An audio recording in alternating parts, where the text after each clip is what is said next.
Bonjour, suite de la visite de Benoît XVI en Angola. Benoît XVI, hier samedi matin, qui a célébré la messe devant les évêques, prêtres, religieux, religieuses, représentants des mouvements ecclésiaux et les catéchistes du pays. Benoît XVI qui les a invités à être toujours plus missionnaires, à annoncer le Christ à tous dans ce pays, notamment pour libérer la population des ravages de la sorcellerie. Écoutez les explications d'un évêque angolais. Tanto o feitiço nas nossas culturas é motivo de muitas interrogações, de muitas.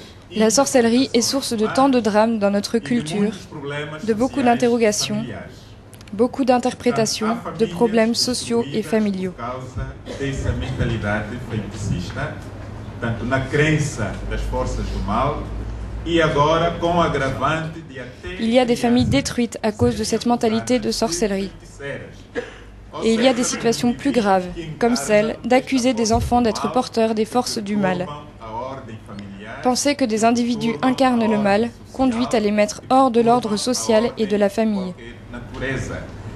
Esta é uma mentalidade cultural para a qual o Papa pediu que nos libertemos.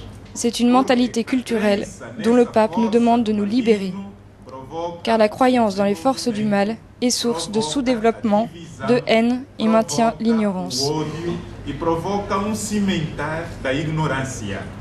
Après la messe célébrée hier matin à l'église de Sao Paulo, le pape est allé à la rencontre des jeunes, une véritable atmosphère de JMJ dans le grand stade de Luanda, et un pape qui les a encouragés à ne pas avoir peur de suivre le Christ. L'avenir, c'est Dieu, leur a-t-il dit. Benoît XVI qui, ce matin, 4e dimanche de Carême, célèbre la messe, cette fois sur la grande esplanade de Luanda avec tous les évêques de l'Imbissa, l'association des conférences épiscopales de la partie sud de l'Afrique. Ce sera à suivre tout à l'heure, dans quelques instants.